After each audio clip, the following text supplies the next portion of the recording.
and welcome again to our second book study that we're going to do, and I'm joined today again by Dr. Connolly.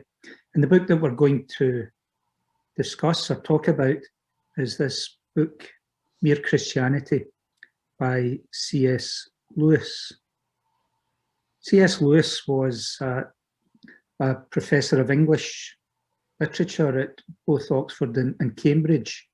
He's a very famous author from the 20th century, and you probably have read some of his works or seen some of the films that have been made of his works, like The Tales of Narnia. He also wrote, obviously, this book, Mere Christianity, which has been a very influential book in the life of many people. Another of the famous works that he wrote was the Screw Tape Letters. His period of activity really was mostly in the first half of the 20th century. And this book is taken from a series of talks that he made for the BBC between 1941 and 1944. Lewis, as a young man, was a committed atheist, but he was open to his experiences of life and trying to explain them, trying to understand life. And he eventually became a committed Christian. He took many conversations he had with his good friend J.R. Tolkien, and he eventually, although Tolkien himself was a Catholic, Lewis decided that he wanted to be an Anglican. His book itself, this Mere Christianity, what we're going to look at, it's a wide-ranging book, and it starts off really by trying to show that it's reasonable to believe in the existence of God. It's divided into four main parts, so that would be the first part, trying to show that it was reasonable to believe in God. And he really started his argument off by looking at our human nature, looking at what is known as the natural law, that there's this instinct within all of us that allows us to recognize what is right and what is wrong, what's good and what's not good. And then he goes on to speak about what's the most reasonable thing to believe. And you have to remember that this was written against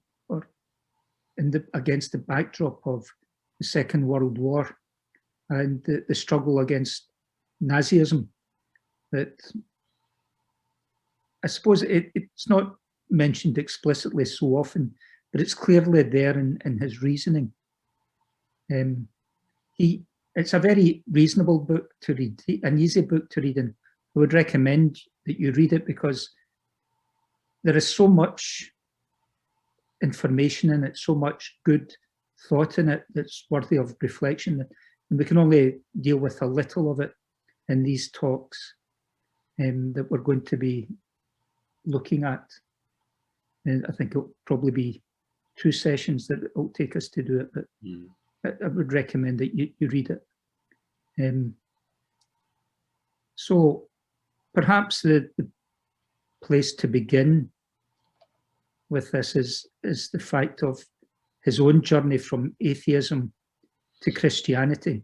He doesn't speak about that explicitly, but he does speak of the struggle that he underwent in coming to faith. It wasn't an easy journey for him, but it was a journey that he undertook seriously, and it was an intellectual journey at the beginning, but it was also a journey that developed and deepened and I think became richer with his understanding of the view of humanity, what it means to be a human, that Christianity gave to him. So Dr. Connolly, what would you like to say something about how you understood the book speaking about that journey from atheism to Christianity? Yeah, and at certain points, C.S. Lewis really personalises that journey. I mean, as he would, because I think he admits himself, not necessarily in the book, but within other writings, that he really was strongly atheist at one point in his life. And as part of his faith journey, one of the things that he did rely on was experience and conversation with his fellow colleagues. But as you mentioned at the opening, Father, Tolkien was a contemporary of his. So having those discussions, I think, really helped him.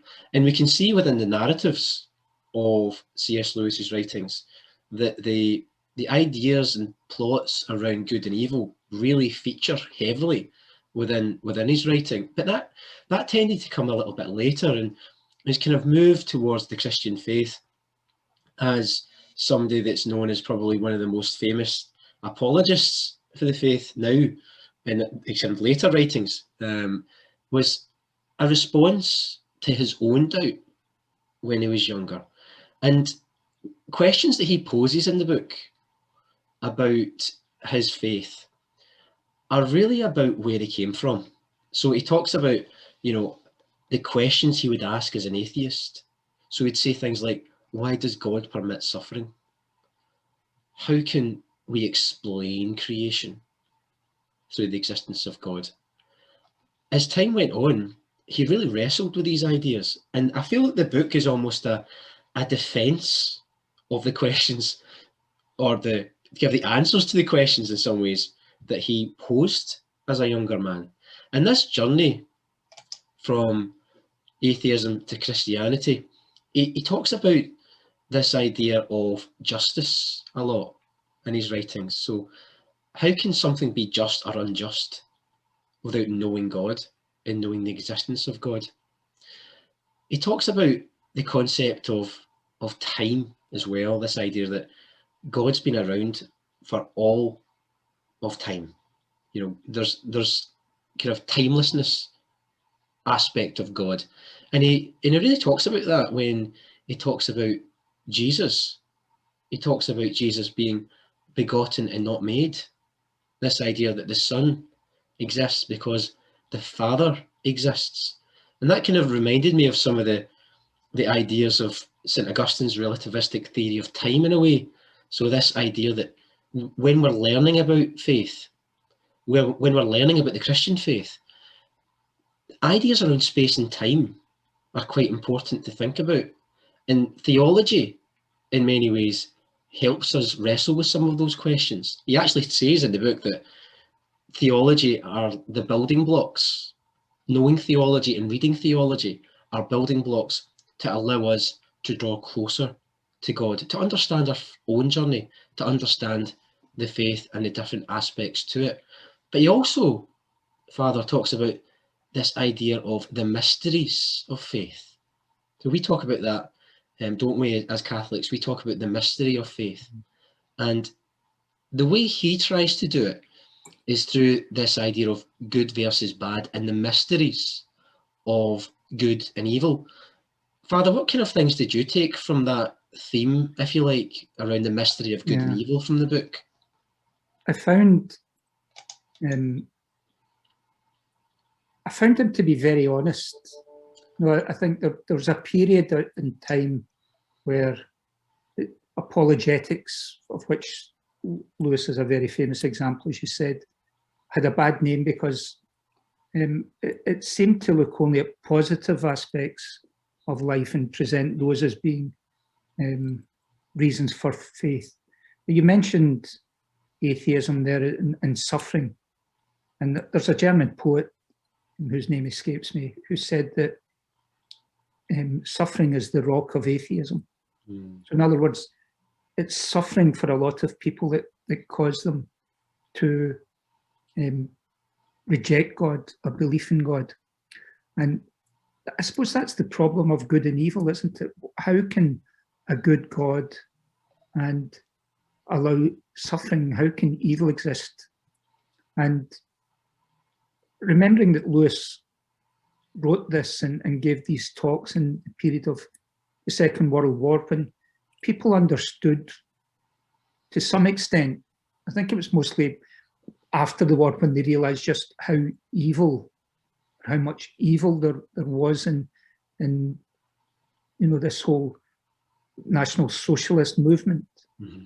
And later on, we've seen the killing fields out in Cambodia, and Mm-hmm. the Stalin's murdering of what they reckon 6 to 11 million people.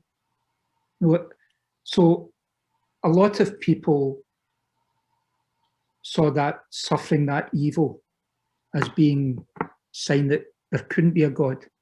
And Lewis doesn't shy away from that.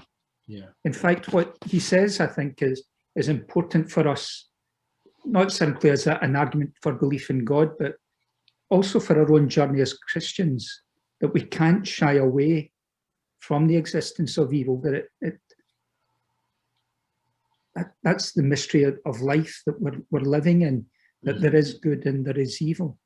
But that atheism, which denies the existence of God, is just too simplistic an answer for this presence of evil in our world and the presence of good in our world. We have these two things, and we recognise what is good. We recognise what is evil.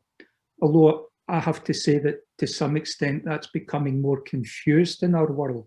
And I think that's an aspect of evil as well, that, when we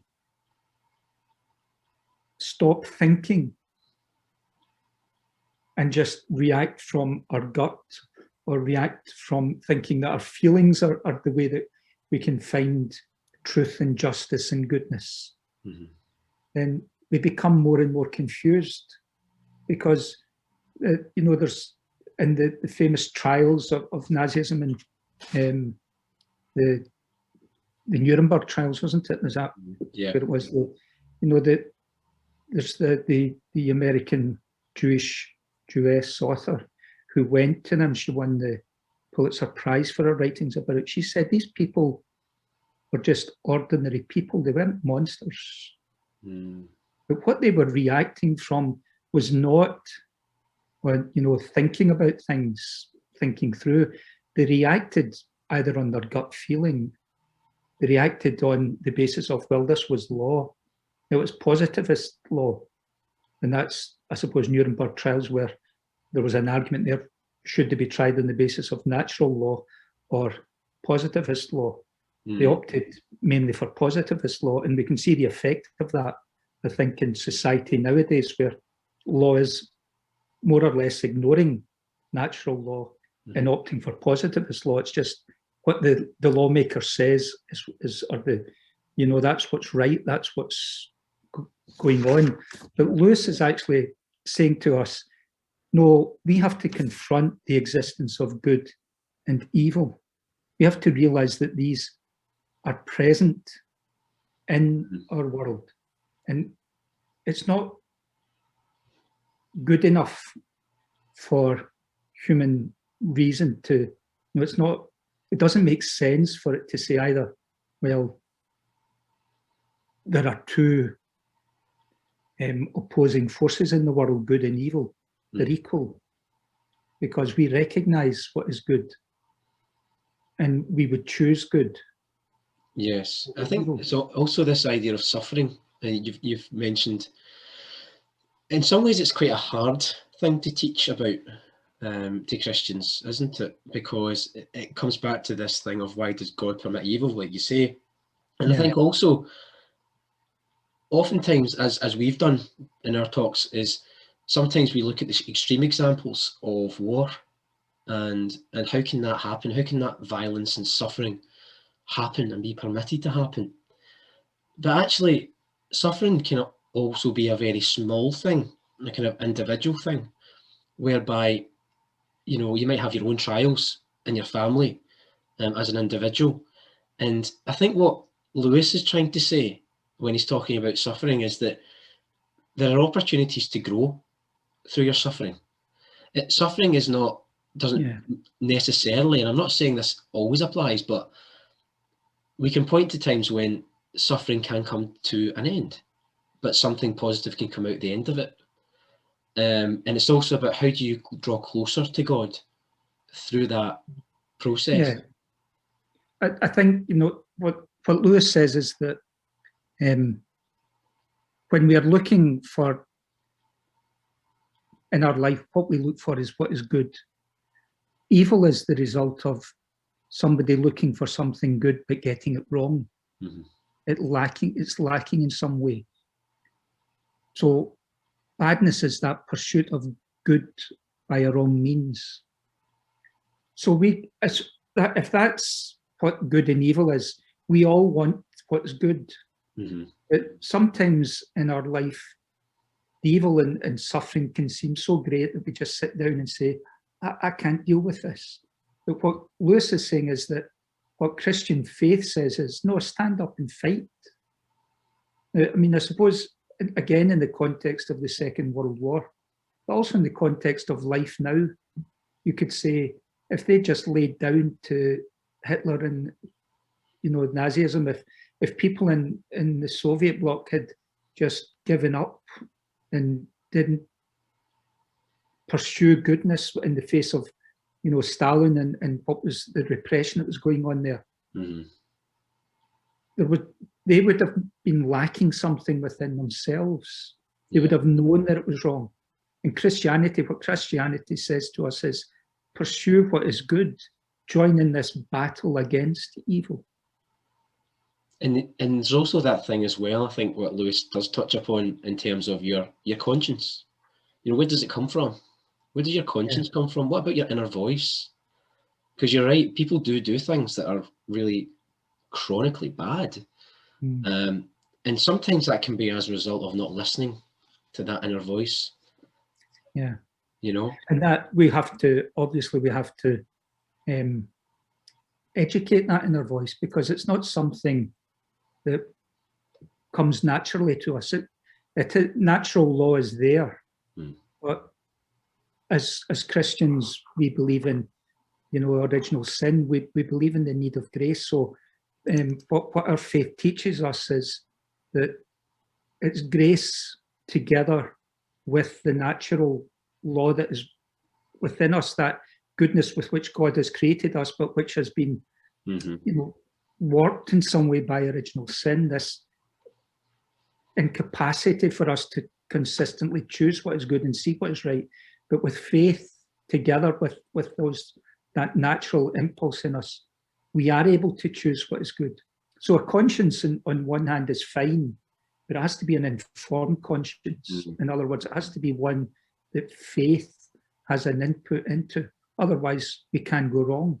I think that's where Lewis comes from in a way, isn't it? Because he talks about how drawing close to Jesus, understanding the teachings of Jesus Christ, is partly about educating yourself in terms of how to behave and how to kind of internalize that for the everyday. Because you mentioned the word grace before, and Lewis talks about grace in kind of different ways, doesn't he? You know, in the everyday grace, the idea of how you interact with others. He talks about this idea of do unto others as you would do unto yourself. Treat that other person as, or even treat yourself too, as someone that you would look after. You know, you're important as well as the other person. So that idea of grace becomes quite a theme, I think, in the book. It is. It's a strong theme. And I think too that sometimes you hear people saying, well, it's either faith or reason. And I think what Lewis is saying is in this Catholic tradition of it's faith and reason. It's grace and our human nature together that allows us as human beings to approach the truth, to come closer to the truth, and to know that our search for the truth, which I think we're all on to some extent, is on the right path. But I think it's interesting, maybe this is something you saw as well, that when he's talking about faith and truth and grace, that it's not simply, about an intellectual proposition. faith and grace and truth. There's something more personal about that. Yes. Did that come across to you as well? Or? Yeah, it's very much that idea of a personal relationship with God and how to achieve that. Because he talks about this idea of drawing close to God in the ways in which you can do so. It's almost a discipline in a way, a kind of everyday activity. And he talks about the importance of prayer. He talks about the importance of charity. In fact, I'm sure he devotes a chapter to charity. And he's talking about, it's not just about how you actually pray and how you have that relationship with God. You can draw closer to God through your interactions with others as well. Not just through giving, finance to people that need it, but actually your time and attention. He talks about this idea of that as well. He also talks about in the book, another theme that crops up is this idea of the doctrine of the Holy Trinity. And he talks about in terms of the value of the kind of Trinitarian model of love for us and how we can reach happiness through the Holy Trinity, the Father, Son, and the Holy Spirit. And this idea of how we can personalize that. So one of the things he talks about is this idea of moral teaching. And he talks about the ways in which we, as children of God, are given a unique opportunity. He talks about this idea of a kind of fruitful opportunity to draw close to God through the understanding of the Holy Trinity, but what it means for you as a person. One of the things that he does talk about is that as part of your faith journey, it's not sufficient to kind of rest on your laurels. It's an active faith. And he really calls for this in the book, this idea of personal faith is good, but actually to enrich your personal faith, engaging as part of your wider community as part of that becomes extremely important. So this kind of idea of a personalized God is acutely important, but it's about how you perform that. Not perform it as in it becomes tokenistic or it becomes something that isn't truly embedded in how you live your life. But he talks about the acts that you undertake, not just in terms of prayer, like I say, but in terms of how you engage with others and your wider community. Yeah, I find it interesting that, and logical, and I think correct from my understanding of my faith, that the book really ends with this reflection on the Trinity. It does. And the love that, as you're talking there, that is a reflection of that Trinitarian love. Yes. And before that, he talks of those virtues that you mentioned earlier, that and the way that we go about living our life. So it's almost as if what he's saying is that, okay, we've got belief in God, we've got belief in a Christian God, we've got our life to live. And the way that he sets out the book, it's almost as if he's saying, it's by living our life in a particular way that we come to a greater understanding of this God that we started off believing in. But it's a process, it's a journey that people have to follow to come to this understanding of God that the Christian faith presents us as a triune God.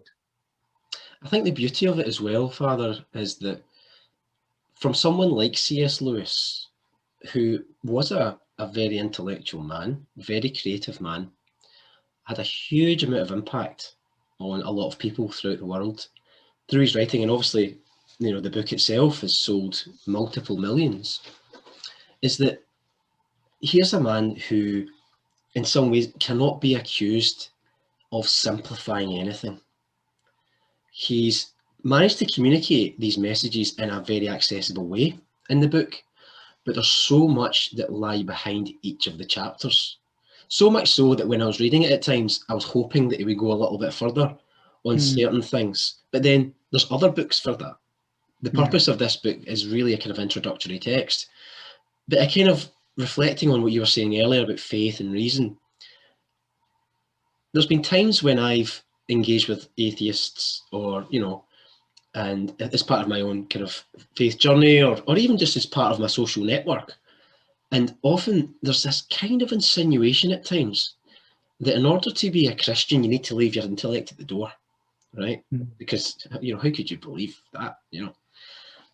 What I think the real achievement of this book is a real kind of opportunity to say, hold on, actually, that's not the case. Because if you look at the history of the church, and you look at the amount of intellects and writings and works that there are, well, faith is anything but that idea of leaving your intellect at the door. And in fact, he encourages it in terms of asking the reader, read theology, read, you know, Thomas Aquinas, read these different authors, because you might not always get the answers, but you'll be helped and enabled on that intellectual journey. Yeah, I think that's very true. I think, you know, as well, that faith without reason descends into an enthusiasm. It descends into a bigotry, you know, just too easily. And similarly, I think reason without faith, it's dry. It gives a kind of certainty, but it's not a certainty that helps you appreciate the mystery and the beauty of life. And I think you need the two of them, just to understand what it means to be who you are, to understand yourself, and I think also to respect others, that you need both of those things. Otherwise, I think we just descend into bigotry and into a totalitarianism. And I think if you look, you can say, well, that's faith does that, you know, but I think it's often that has happened because people have not got that balance between faith and reason right.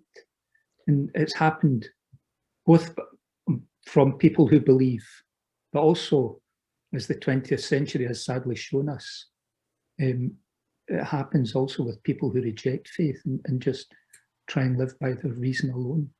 I think it's fair to say that you do have faith, but then we still do have free will, and we do have individuals, and you've referred to perhaps some maybe political leaders from the past that have behaved in certain ways during the wars and so on.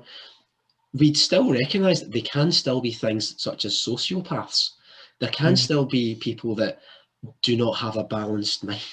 So it's not to say that to blame faith for there's someone like the rise of Hitler, who had a certain set of faculties, certain leadership style, certain approach.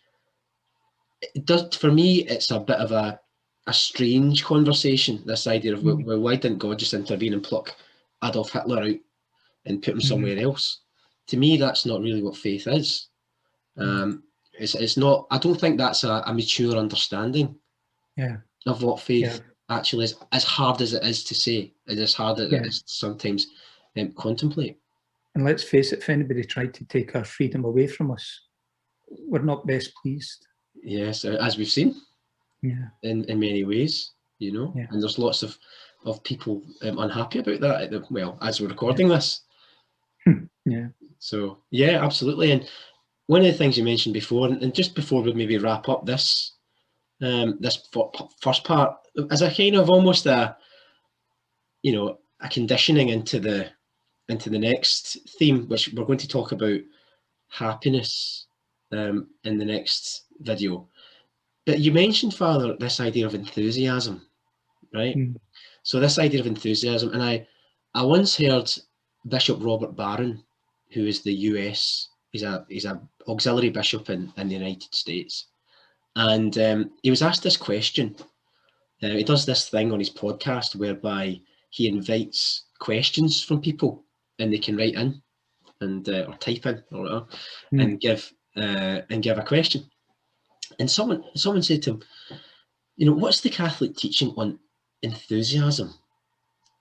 So, and the reason why that question came up was because the question before that was to ask him, as a bishop, when you're ordaining new priests, going through the process of ordination and the prayers associated with that, and when, you know, when you're touching the priest's head, you know, and I don't know if that's a technical term, but you know, as part of ordination, do you feel any different? That's what the question was. Do you feel the Holy Spirit coming through you? Do you feel? And he said, well, not really. He said, because that would be putting the emphasis on me, you know, and making me overly enthusiastic about that process. And I thought that was quite interesting.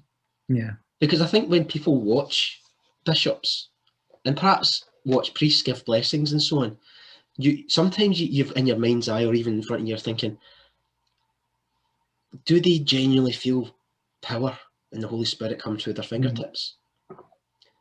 But Bishop Barron linked that question to the idea of enthusiasm and how the church is not so keen on promoting that idea of enthusiasm. Does that go back to what you were just saying, that enthusiasm can lead to a kind of self-centeredness? Yeah. There's a book by Ronald Knox entitled Enthusiasm. Ronald Knox was a convert, again, in the first half of the 20th century. And this book, Enthusiasm, which is unfortunately out of print, and you can get it, but it costs about £120 for, you know, people know that. But this is a historical study of enthusiasm in Christianity. And it's really a study of when, you know, when people were enthusiastic, all the wrongs that they did to other people. Right.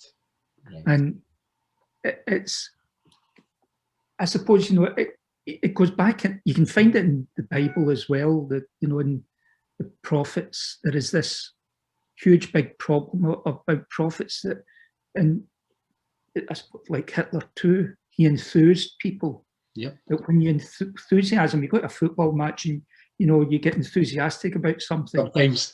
But your brain stops working. Let's face it. Yeah. And again, it comes back to faith and reason. Yes. Right? That just because we have impulses and feelings as human beings doesn't mean that we have to act on them, or that we should act on them. They're not reliable in themselves in that search for the truth. Yes. They're only part of us, and we can only find the truth if we go with the whole of us. I think that's a really powerful way to end the first part of this recording, Father. So we'll come back and we'll introduce the next video for the next installment. Okay, thanks very much. Thanks.